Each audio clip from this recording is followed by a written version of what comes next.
Hello, everyone. This is another Freedom to Feel conversation, and my guest today is Lacy Suby. She is a licensed clinical social worker and a mental health therapist. So it seems very simple what you do in your labels, but it's not, and we know it's not. The full bio will be at the end. The question that I love asking Lacy, asking everyone from the very beginning is about it's basically seems like what I'm trying to get is the way we see ourselves. So I always ask that question, never left me. How would you introduce yourself? Who is Lace in this very moment? Gosh. I would say that I'm a compassionate person. I'm a caregiver by nature. Have always really enjoyed taking care of other people, helping other people. And through that journey, I have also learned that to be able to do those things effectively, I really have to take care of myself. So Mm, that's also been a huge part of my journey and why I bring in pieces of the education that I do to my clients. Because truly, we can't play all the roles in life that we want to if we're not taking care of ourselves right. first. So, yeah, I've been in the social work field for um, several years, got Mhm. into therapy, which I didn't think that I would be here, and I've fallen in love with it. Yeah. And I have also recently added integrative health coaching to my Mm, repertoire of services as well. So, really just want to help people get to know themselves in a deeper, more intimate way to help them release things that are stuck in their body, which opens up the door for healing naturally and prevents us from getting into states of disease later in our life and just have a better relationship with themselves, which just translates to all the other relationships in their lives. gosh, so true. So true. Yeah, thank you for saying all that. There's so much to unpack there. Yes, self care. This is one of the things that it feels like counterintuitive, right? Not loving ourselves or not taking care of ourselves. And so what are what is the core reason for us to not see ourselves as priority? What are Gosh, the I think core? there's so many reasons for that. We really live in a society that is caught up in the hustle and bustle Yeah. of do more, be more, Mm, get more, material things, mm, stuff like that. And yeah. there's almost an undertone of if you don't do those things, then you're not good enough. Right. So we're chasing things Ah, where you're never going to reach the bar. right. Gosh, it's so true. So this is something that has been imposed by probably society and then also parents, people around us, isn't it? Definitely. We're not Hmm. listening to ourselves, but listening to others. Wow. So it feels like to me, it was a long, long journey back though to myself. I was just so disconnected for so many years, doing exactly that, trying to be everything that everyone wanted me to be. But I was not listening to my own heart, to my own intuition. And then now it has become a practice. So is that something that eventually becomes a practice, Lacey, or this is something that we can finally deeply understand and realize and then come from that place every time? How do you Well, see that transition? gosh, I think those things are actually both really correlated. But yeah, I think life is about learning. And so we're always going to be learning about ourselves. The things that we engage with on a daily basis are going to continue to shape us into who we are. Mm-hmm. And what we are engaging with on a daily basis will slightly determine how we need to approach things. So that's a big reason why I help people understand just the different states of the nervous system and ways that they can move through the nervous system instead of getting stuck in states that are not helpful or not healthy to our overall well-being. Yes, this is the main topic of our conversation, the state of our nervous system and also the relationship with food. So we have, Yes. Hmm. they are connected somehow, right, Lacey? Have you found that to be true? Definitely. There's several ways that they're connected, so we could deep dive into a few different things. Yeah. Yeah. Gosh, I have all these questions here. But before we begin, I have another open question for you. How do you define mental health? What is to be mentally healthy from your perspective? Um, I think a lot of people look at mental health as what's happening with our thought processes. Yeah. And that's kind of the common belief system. And then, of course, how that's impacting mood.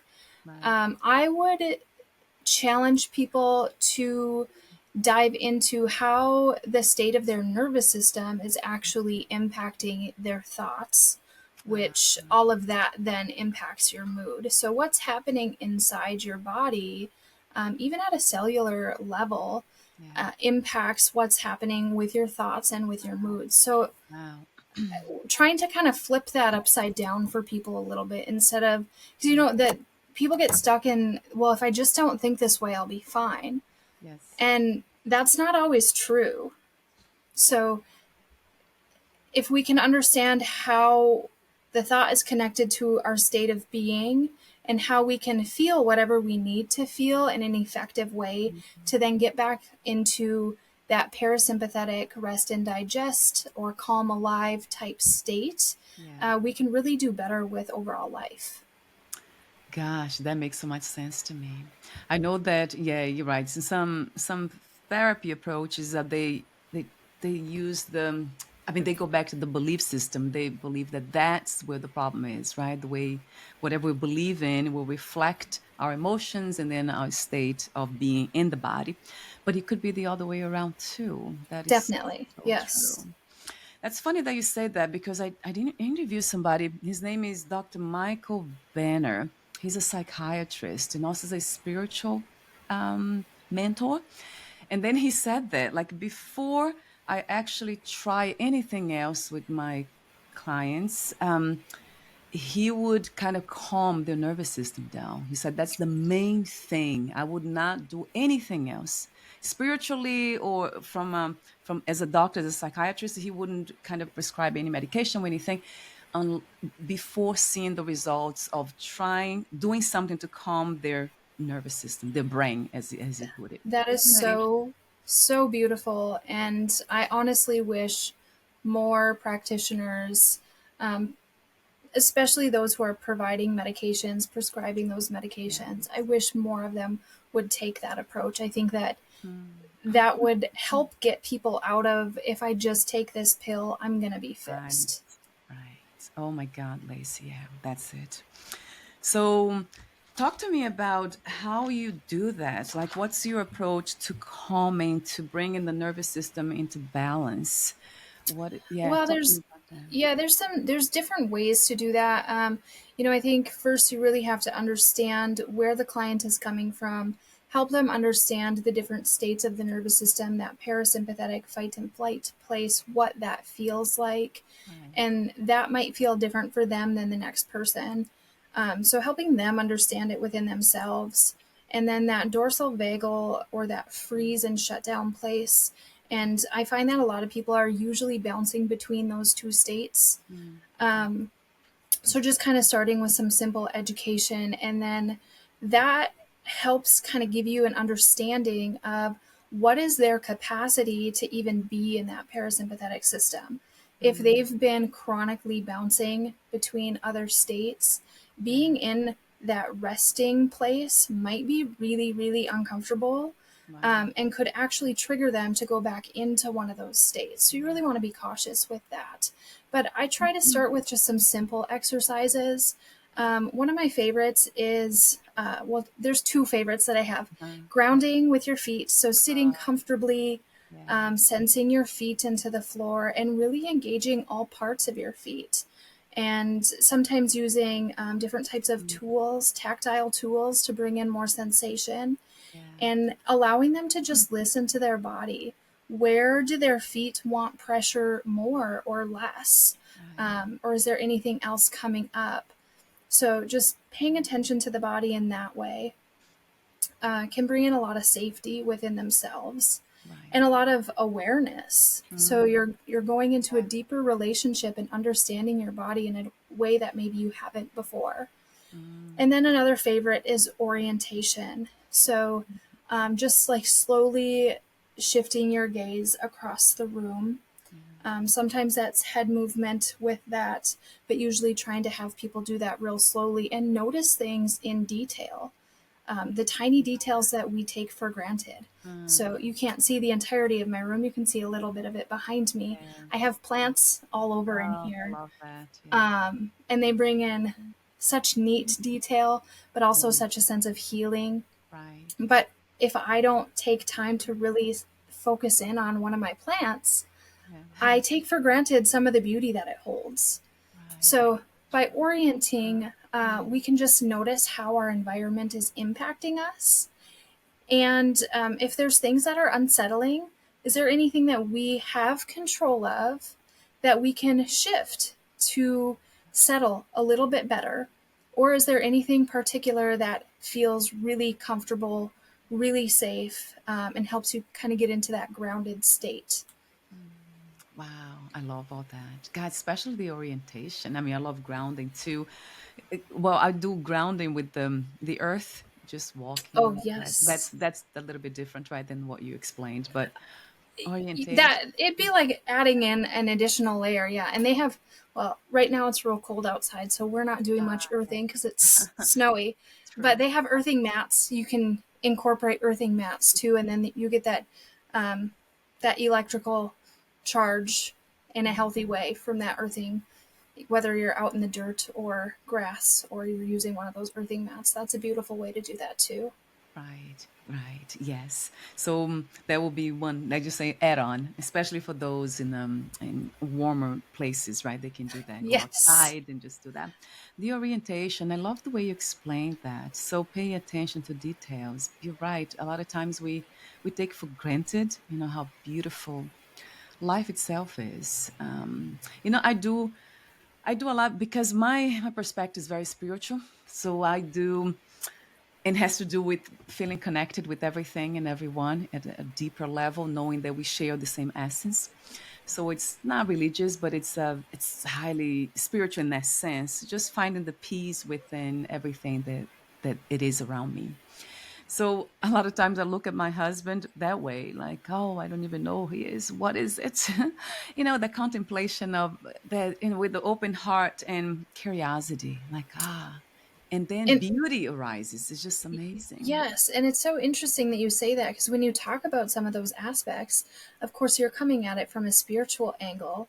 But when you're doing those practices, Mm, getting into that place of openness, that place of right. calm and peace, and being able to really be curious, Mhm. that's your parasympathetic nervous system. And that's really where we're designed to live most of the time. Right. Oh, thank you for saying that. And thank you for the scientific confirmation. Yeah. Yeah, to that, right? That practice, it is a practice. You're right. Call it spiritual or not. It is a beautiful practice. A beautiful state of being, to be open, to be curious, not to be.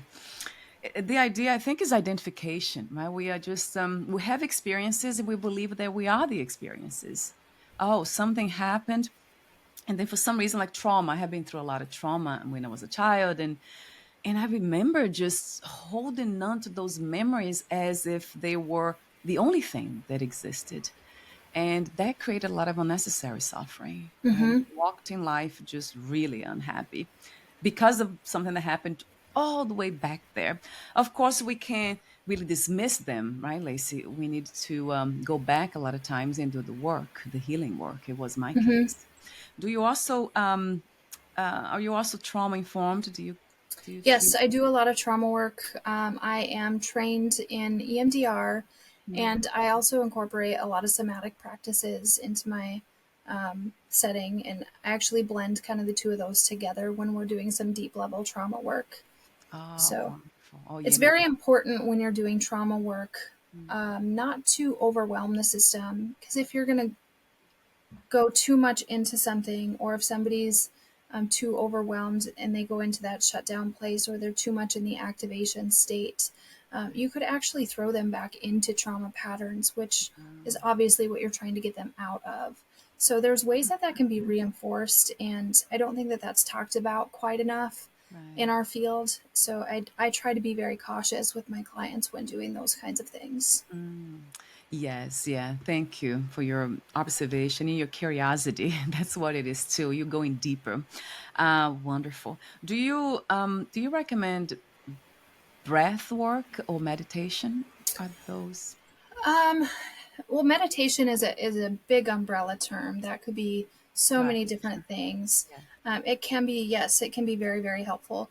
Breath work can also be helpful, but it can also be harmful too. Mm, So if you're not ready to go into some deep breathing spaces, maybe your body doesn't feel safe to do that yeah. because of something that it's still holding on to, whether you have a narrative history to that or not. Right. Again, you could overwhelm yourself by forcing into some of that breath work. And then some people, when they do struggle with that, they might go into a place of what's wrong with me, and you can go spinning down a rabbit hole real quick Huh. with that. So they are both very beneficial, but like anything, you just want to monitor where you're at and know what your tolerance is.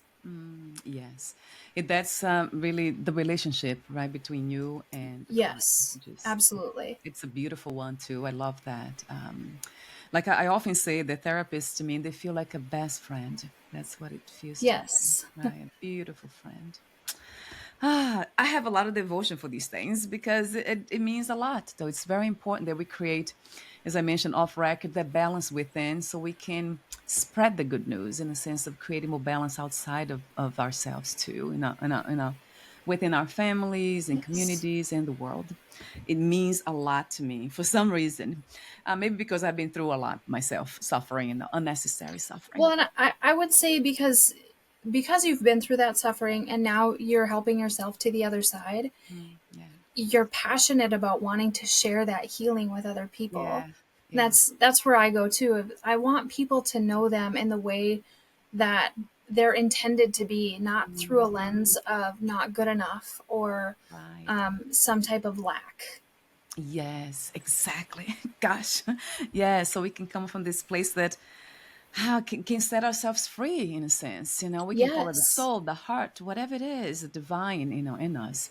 That's to me, it means a lot that we do that, but not in a forceful way. I do everything from a from a place of freedom. So I have fun throughout the whole process. Everything I do, there's a lot of joy in it. And I I love think that. that's because, yeah, it's almost like an excitement, to get things done. So these things done in the sense of these interviews putting out there, so more people can be touched by it and somehow make their lives more beautiful, and then the world collectively too. And I think that ties in also with going a little bit off the topic with the environment. I think we have been treating the environment so unfairly. Throwing trash. I cannot believe it. Some people, they throw trash out of their windows, like the car. It's something that I cannot believe. I mean, I don't get upset or anything, but it's just hard to believe. Like they don't see the connection between the environment and themselves. Everything's connected. We Everything's can't, connected. can't Yes. separate. And with that in mind, I guess talk to me about the connection about food and the relationship between your nervous system and food. Oh, food. Gosh, we could go down so many different Yeah. rabbit holes. It seems as though a lot of us have unhealthy relationships with food. And of course, we need food. I'm not saying that we don't. Food is definitely fuel for the body. But when what I notice is that when people are stuck, whether they're stuck in that chronic functional freeze place Mm, or bouncing between that fight and flight and the freeze, yeah. having belief systems about themselves that they're not good enough, food Yeah. is an easy go to, right? Mm, We're yeah. using it every day. Yeah. And it's a really easy go to, and never mind all the junky foods that are out there nowadays, Yeah. the processed foods, the easy stuff. And I'm no perfectionist at eating the best all of the time, but Mm, trying to do so when I can, where I mm, can. mm, But eating can actually, just the simple act of eating. So when you're chewing your food and you're swallowing, your vagus nerve, which is a calming nerve, I'm sure you're aware of that. yes. Yeah. It runs on both sides, and it runs right down in here Right. through your midsection, and has little branches that more or less touch every aspect Mm, internally within your torso, right? So right. highly connected to our digestive system. But that act of chewing and swallowing, with your vagus nerve going right up against your esophagus, you're almost like massaging that vagus nerve. And so a massage feels good, right? Yes. So there's some reinforcement of some relaxation with that that can come in. Or if we're eating too much, then our stomach has more pressure in it, and that pressure is going to pressure up against the vagus nerve, stimulating the vagus nerve that way too. So you're getting a sense of relaxation, but long term, it's kind of a facade of relaxation. Right. So that's part of it. I think too, there's so much sugar in Mm, everything that we eat. And going back to talking about that hustle and bustle, always chasing something, um, operating out of a place of not enough energy, our body can go quickly to, hey, let's eat some carbs or some sugar to have quick energy. So our right. body's very smart. But what that does long term is you're eating a bunch of carbs and sugar. If you're not pairing that or focusing on your healthy proteins, your healthy fats, your healthy fibers, Right. then your blood sugar is going to skyrocket. Right. And that emulates that sympathetic state, that fight flight state, right? So you're up here for a period of time until you're not, because you can't sustain up there for a long period of time. And then you crash. Right. So there's no like middle flow of grounding. Right. And then what do? We go back for that crappy food Wow. to get that energy, get the feel good. You're also getting some dopamine, your feel good neurotransmitters going with that. And so there's just so many things that can be happening. And then just the deflection of not wanting to feel a certain thing. If you don't want to feel a certain thing, or you're not even connected with not wanting to feel that way because you're so dissociated from it, but your body's Mm, not, mm, then we might be reaching for food as a deflection mechanism. So if I take my attention off of how I'm feeling, I can put that attention into the food.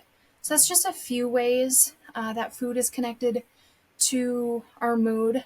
I would say with the blood sugar Mm, instability, that kind of mm, stuff, that's definitely going to drive fatigue, irritability.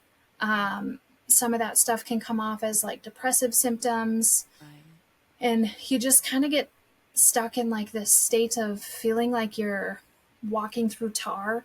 You don't have enough energy to get through the day, and it's not comfortable Mm, for most people. So, right. those are some of the typical things that I see with food. I think we've gotten so much away from gratitude for food and what food is actually Mm, intended to provide us. And a right. lot of people don't know and understand Right. that it's there to help us heal. And if we resource our bodies with proper food, proper nutrients, proper exercises to maintain mostly in that parasympathetic state, Right. our intuitive body will go into healing processes all on its own. Right. And Oh. that includes depression, anxiety, Mm, sometimes other bigger mental health diagnoses that I don't prefer to give. But right. yeah, it's very correlated. Gosh, yes. Wow. It's sad to hear about the piece of not feeling good enough. That's one of the reasons. Now wanting to feel that, pushing away that feeling as well, and then becoming addicted to food. And the problem is that if it was food in the sense of natural and healthy foods, then it would have been okay. But it's not. It's just we are just eating things that are not even considered food from my perspective. So it's I would agree. right. Do you recommend supplements? Is that something? Um, I think supplements can be beneficial. I think it depends on the person. And although our bodies are created fairly similarly, when you get to the intricate details of everybody's body, everybody's very different. So Right. a supplement that might work really well for me might not work really well for somebody else, just depending on what's going on for that person. So True. they can be very beneficial. I definitely am a proponent for them, but I think it's also very important to take the right types. Yes, yeah, and it is very tailored, right? Customized. It depends on the person. Yes. Everybody is different. That's Yes. true. Yes. That's so true. I usually take is a B complex. It's very good for the. I mean, it helps with the nervous system Yep. in the sense of keeping me Yep. calm. I take one a day. In one of my statements, as soon as I wake up, I say, "I am divine, and that is enough." I So love for that. some reason, yeah, for some reason, that kind of almost like sets up the the mental The, state to yeah, walk the in. tone of your day. Right, it really does, Lacey. I started about 6 months ago, and it has been amazing. I am divine, and that's enough. And then, of course, we talked earlier about it's not just belief systems, right? All these affirmations and all these things. We have a lot of times we have to tap into them somatically. We have to go into the body. A lot of trauma, as I know, is stored, has been stored in In the the body. body. Yeah, Yep. and I still feel them.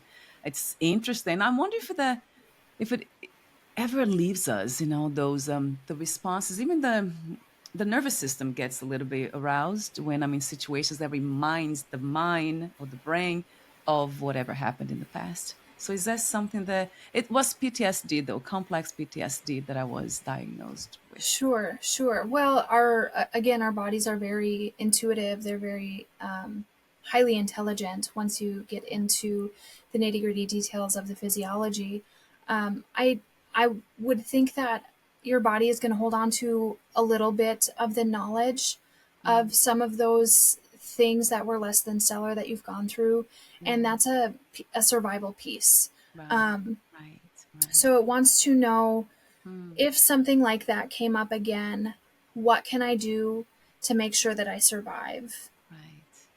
Right. Is that what they call post-traumatic growth? I have heard that term for people who have gone through a lot of traumatic experiences. Yeah, I think that would like the post traumatic growth piece would probably be coming out of some of those unhelpful patterns, Yeah. bouncing between some of those states or being stuck in that functional freeze state, and then knowing. So some of the practices actually that you talk about doing, I think is that growth, right? Yeah. You're Yeah. really doing a lot of things or things that you talk about that are fairly simple, but you're coming at it from a place of what's happening in my body when I do this. And Yes. it sounds to me as though that then helps you maintain a place of connection to Mm, that parasympathetic state, to that really rest and digest state yeah. where you can be connected with the world. Like you know that stressors are going to happen, Right. but you also know that you have some really awesome skills that can help you through that to where you don't have to Mm, get stuck in mm, it and hold on to it forever. that's it, Lacey. Thank you for putting it into beautiful and clear words. Yeah, Yes. absolutely. That's it. So we call it also resilience, right? That's the other Yeah, concept we yep. often use. Yes. And then also, you mentioned the one sheet graphic of the states of the nervous system. But yeah, I actually asked for it, but it was a little bit too Oh, late. shoot. I'm sorry. I missed that you asked for that. I can get one of those to you, definitely. So it's kind of a work in progress, something that I'm always kind of working on. And it's definitely not an all encompassing sheet because, as I mentioned, everybody's a little bit different. Right. But it goes through the states of the nervous system. So on the bottom section, it has the dorsal vagal or the freeze state. Mm, And I listed um, common things that I hear from clients, things that they complain of that they're experiencing when they're in that place, just yeah. to kind of get people's wheels turning of like, boy, what might I be feeling if I'm here? And then in the middle section is the parasympathetic state. That's your rest and digest or calm alive, where you are curious with the world, where you're connected, Mm, where you can be really open with yourself and open with other people in a healthy way. I've mentioned that's the place where we're really designed to be most of the time. Then above that, I put the sympathetic state, and that's the fight flight state. oh, That's yeah. where you're going to be really activated. You might have a lot of energy in your body. You feel like you need to move to get it out. Racing thoughts, kind of that hamster wheels going, Yeah. restlessness. You might have difficulty going to sleep or some insomnia type stuff going on there. Right. So, Right. and just kind of use that as a guide to help people be curious with themselves. What might I be feeling right now? Mm. And what state of the nervous system might that be correlated with? Because if they can understand some of those things and understand what it feels like in their body, Yeah. then they can maybe incorporate some things like grounding or orienting to Right. get back into a regulated state as much as they have tolerance for, um, to help their body heal itself, to Mm. help themselves release some of those stuck emotions, preventing downstream effects. Right, right. Gosh, yeah. Thank you for the information too. It's very helpful. Do you actually give some of these graphics to your clients? They Hmm. take it home with them? Oh, Absolutely. that's That's I probably use amazing. that one on almost almost everybody at this point. Yeah. It's just really helpful. And Yeah. then I have created another just simple, like a 6 step, if you will, or um, process or reminders of ways that you can incorporate somatics and why they're important, and with the acronym of soothe. So if you can Okay. remember the acronym, then Yeah. hopefully people can remember different steps of that soothe process to help them go into their body, feel what they need to feel in a healthy way, and really get out of some self-sabotaging behaviors such Mm. as eating. It might be shopping. It Right. might be, of course, drugs and alcohol is an easy one. But Yeah. there's lots of different self sabotaging behaviors that we can get into that really don't serve us well. It's so true. Yes. In my case was working out, like Oh, yep. exercise, overdoing it. Yep. To the Yep. point that one day I looked at my body and I couldn't recognize it. I had a lot of muscles. And I'm like, oh my God, I had no idea that I had been doing so much exercise to the point of looking that way. That was really a surprise to me.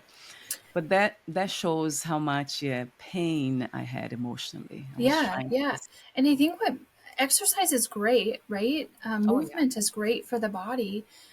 What people don't often realize about exercise, if we're coming from a place of fatigue or chronic freeze and shutdown, we can actually perpetuate ourselves or yeah, push us into that shutdown place yeah. with exercise if we don't have the resources to clear the stress from exercise. Yes, thank you for saying Hmm. that too. Right, because exercise actually we are stressing the body by exercising too. So Yeah. on top of the stress that we already have, not a good idea. We need to have certain skills and practices in place, as you said. And it is my case these days because my husband still loves working out, going to the gym, which I kind of left behind, trying to heal myself completely. And I just wanted to be close to earth and just walking, yoga. But then he goes to the gym and he brings me. We go together and I'm trying to do actually I'm listening to music most of the time. I put some music on and I'm just dancing around the gyms, not literally, but But you're yeah, still having fun. moving, and that's Yes. beautiful. And you're doing it in a joyful way that brings in such a different experience. Oh my God, it changed everything for me. Yes, everything. So, my relationship with exercise, yeah, that was a big one. Not with food, that's interesting. With food, only when I was competing, that was not a good experience. I started not eating enough, so I would Hmm. look in a certain way to win the competition. Yep. And then once it was done, I was eating everything, the whole jar of peanut butter, I remember. The whole thing, like literally the entire jar. Yeah, because yeah, you were in such a state of deprivation mindset, right, for so long that you were trying to maybe overcompensate for that deprivation mindset. That was unhealthy. Yeah. I just noticed that I was eating the whole thing and I couldn't believe it. And then, of course, because I'm very aware of everything, very much into self awareness. So I noticed that there was something that was not healthy. But it's interesting how the body works, how the mind, the body, it's fascinating, Lacey. Sometimes it is by observing that we get to know, how it operates naturally, what's Yes, good and not good for absolutely. it. Yes. So there's something else that I wanted to talk to you about. It came to mind, and did I write it down here? Oh, I didn't, and then I forgot. It's not. It's not. There's something else I wanted to ask you. Was it about therapy? No. Gosh, I forgot. I completely forgot that. So let me take a look at my notes again and see if we left anything unsaid, questions not asked. Education is a big one. I love that you very much kind of cover that part, education, knowledge, because we need to know. It's important to be self-aware, but then a lot of people don't even know where to begin because they have not been practicing these type of things or they never heard of it. Yes. So, right? Yep. I experienced that a lot as before we hit the record button. My Yeah. region is very behind the times in a lot of this information. Our medical system is very behind the times. So people Mm, that I work with face to face on a regular basis, a lot of this stuff is unfamiliar, but it's really fun to be able to bring them to a place of familiarity with it and see how they grow and the rewards that they get in return once they start getting to know themselves and connecting with themselves. gosh. It must be a beautiful experience, right? To see that Oh, growth. Yeah, I can it's one imagine. of the pieces that keeps me going for sure. Yes, how wonderful. There's something, there's a question that I used to ask everyone, what's the purpose of life? And then I got that answer over and over again from over 1,500 people, that is to help one another. Yeah, Everybody said that. In one way or another, they said the same thing. yeah. And I wonder, why do you think that is, Lacey? Why do we feel so strong about it, helping each Well, I other? think we're meant to be in connection with each other. We're not a species that was designed to be isolated and to be alone. I think that's a place that we forget where we came from. We're so isolated in our own homes now instead of Yeah, being yeah, in a pack. You know, we're pack animals. We're meant to yes, be in community and to play off the strengths of one another and hold mm, each other up yeah, in ways where we really have symbiotic relationships. And we've lost some of that. yeah. We did. I know. I just had a conversation with somebody else about, he called the keepers of, I'm a keeper of human connection. That's what Oh, he I love said. that. I know, me too. I never heard it that way. I have heard about wisdom keepers, but never heard about human connection Human keepers. connection. Yeah. Yeah, that was so amazing. And that's true. And I feel like therapists, people like yourself, that's exactly what you're doing.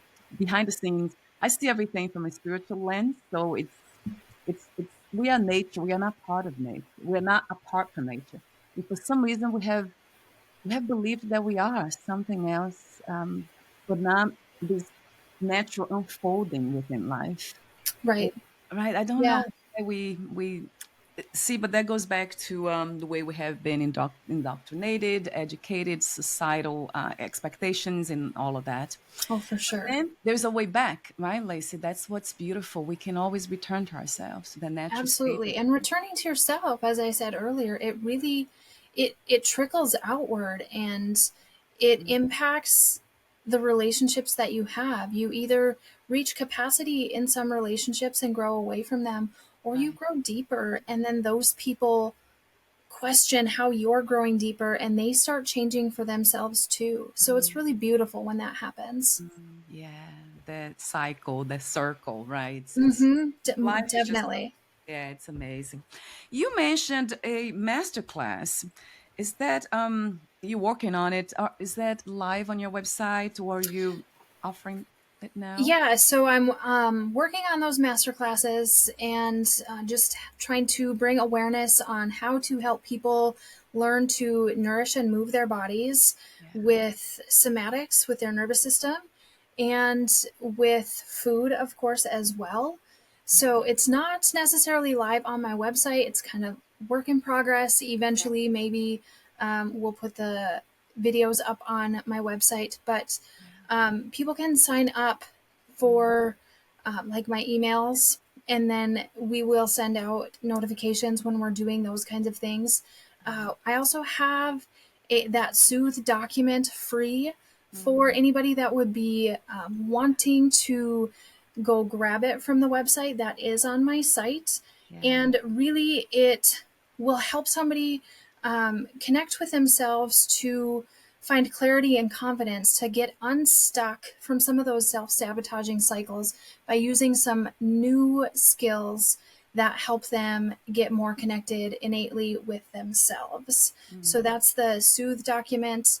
And that is at levelupmhc for mental health collaborative.com/health dash coaching. Yes, wonderful. I'll have the link. They'll be clickable on the podcast notes so that I maybe put the .com in there sooner. I didn't double check, but oh I yes, can is find that that. Oh no, it's levelupmhc.com/health dash dash coaching. So I coaching. had it right. Wonderful. So, I'll and I have also, hmm, real yeah. quick, sorry, I didn't mean to cut you off, No, it's but I okay. have a 30-minute free complimentary health coaching Mm, call available on that as well. So you can sign up to get that document, or you can sign up for a complimentary coaching call, or you could do both. wonderful. Yes. So that's a beautiful invitation, especially after the conversation we had today. I mean, that's really the intention that, people will kind of know that they are not alone. I think that's the main thing too. A lot of Yes. people suffer alone, right? That's kind of sad. But look at this, like they can talk. It's a friend. I do feel like therapists are best friends. You just people that, gosh, I could have like 10 of them and that wouldn't be enough. And in each one has their own skill set. That would be the beauty Yes. of it. Right. It's just incredible. And that's another, I mean, it's a beautiful community, friend, and then people to have around us. That's what was one of the questions that I had for you that I forgot earlier, was about when we, instead of not, kind of, if they feel like they're not ready for therapy, is that a good idea to simply talk to people, anybody around them, about the way they are feeling, or it's not, it might not be a good idea to talk to anyone. I think it would depend. It would be hard to say, depending on where that other person is. If they're coming from a place that is maybe not healthy within themselves, Right. they might project some things that would be unhelpful or deterring of somebody seeking therapy. Right. Right. So, usually, what I talk with people about is when you're looking for a therapist, look around on people's websites, read their bios, and I just keep coming back to the somatics and connection with yourself. When Mm. you're doing that, notice how you're feeling. Is Yeah. there is Yeah. there something that is unsettling about a person to you? Mm. And you might not know why, and you don't always have to know why, but Right. listen to your body. If that person feels unsettling, they might not be your person. But Mm. trying to find somebody where you feel a little bit settled, you feel connected to them already from their bio, and almost a little bit invigorated and excited to start with them. But that's not a Mm. sure shot either. So Mm. sometimes you do have to shop around. And if you don't feel safe with a provider after, 2, 3 sessions, I would move forward and try to find somebody different. If you can't feel safe with somebody, you're not going to allow yourself to be vulnerable with them. And Mm. that's going to be the basis of growth for any person. So, Wow. safety, trust Hmm. is super important and the key to working with any type of therapist. Wow, what a beautiful suggestion. Yes, a billion times to that. I call it intuition, but then yeah, we can call it a feeling, right? Because we get Oh the yeah, yeah. I think your intuition does come from your nervous system state. mm, Definitely, your oh, body is reading the environment constantly, and right. that's what's speaking to you intuitively. So that would definitely be your intuition. Ah, yeah, good to know. And that's the thing with the people like me that had so much trauma and then PTSD, that we learn not to trust our intuition Yep. and not to follow our intuition for But some reason. I think society teaches us out of it a little bit too. You know, Yes. like how many times do you hear people going to the doctor and they're telling them what they're Right. experiencing, and the doctor's like, "Nah, that can't be right. That's not." Mm, Or like, "No, you must not have this. It's," right. and you're like, "No, man, I'm the expert in my own life. I promise you, this is what I'm experiencing." Yes. And a lot of the times, Huh. it turns out that you were correct all along. But when you get those people that are in those other positions, especially if they're in more authoritative or seen as more authoritative, you start to question your own judgment. Yeah, so there has been, yeah, right, there has been my case for sure, kind of being questioned a lot about the way I felt about something or Mm-hmm. somebody. So have you, gosh, I could talk to you forever. We're almost at the end. I have this question about, I heard about we are, that we are co-regulators too, and that applies to Definitely. what you said. There are some people that we feel very there's a sense of calm that something sets in, and it's just from their presence. Sometimes they don't have to say anything, there's something about them. So is that something that you beautiful therapists, is that something that you actually work on, or this is innate, you're born to do what you do? Um, I don't I don't know. I don't know the answer to that. I think Right. a good therapist should be working on themselves in different ways. I think they should be reflecting a lot, Yeah. reflecting on how things are impacting them in a session. Is their own stuff interfering in a session? If so, how do they go and tend to those needs so it's not projected onto a client? Mm, You know, some yeah. of those things, as far as the co regulation and how we help ourselves, is really not talked about in our field of education, which is Mm, really unfortunate. So you either figure it out or you don't, or you have it or you don't when you get into the field. Thankful for me, I had really, really wonderful supervisors. uh, Um, yeah. that I would say helped shape me into who I am. And beyond that, I also have a really amazing family that has Yeah. been very supportive throughout my life journey. Yes, how wonderful. That's beautiful to hear. Yes, so there's a lot about that can help, right, with the relationship with clients that it's not really taught in school, that's not Mm-hmm. really out there. And that's something that came across through another therapist that I interviewed recently. And she brought, there was a topic actually, how we can become co-regulators when other people going through something. We can just detect that in a almost like in a family environment too. Like I do that a Yes. lot with my husband, with people around me, and my family members in Brazil. I'm always kind of bringing them, but then I have to be. In my case, I just have to be a little bit more, let's say, vigilant because I have this tendency of doing it automatically. Because I was brought up in situations that, in a situation specifically as a child, that I was always the one that would pacify everybody else, even though I was Yep. yeah, yeah, a lot of violence has been. I mean, I've been abused in many ways, so I would kind of put that aside and go Just try to. and keep the Yeah, isn't that peace. interesting? Yeah. Yeah, try to keep them safe Yep. emotionally and ignore Because my if you did that, then that meant that you had a higher chance of being safe yourself. So it was a survival. right. Isn't it? Oh my God, Lace, it's just incredible when I think about it. Even how we humans go through all these experiences, but uh, there is a way out of it, and there's a beautiful way out of it. I mean, that's my own Yes. experience, it's just being here now, and it feels like it's not that we forget. I remember everything, but it's the way that you, it's the meaning that you give it to it. Now the story is different. I don't tell the same story. Mm-hmm. Yeah, it's just an experience that I went through. It doesn't mean it's not what Isn't I that am, who wonderful? I am. Right. Not that you went through it, but that you can get to that place. Yes, yes, yeah. And this is really the message. Like my life is my message, and so yours, and so everybody else that I talk here. I love when we can come from a place of not just saying things because we can, but because it's something that we live, something that we Yes. are, right? The message is our lives. We know from experience that it works. So thank you so much again for your beautiful Absolutely. presence. Yeah, it's just so calming, your presence. So it's Thank you. yeah, thank you, thank you.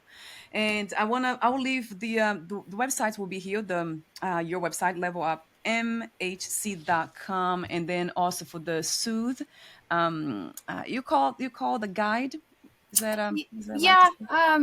Yeah. Helping yourself, it, drop the chaotic behaviors and step into your calm, step into your clarity. Yes. Yeah, what's not to love about that? And then I have the Facebook and Instagram links here too. I'll have all of them in the Wonderful, podcast. wonderful. Thank you so Thank much. It's been thank such an you. honor I being able to know. speak with you, and that you and your team even reached out to me. So thank you so much. Thank you. Thank you very much for being here, for your beautiful presence in this reality, much needed from my perspective. So bye for now, and we'll talk soon. We'll be in touch again. Bye, That Lacy. sounds wonderful. Thank you. Have a wonderful rest of your day. You too.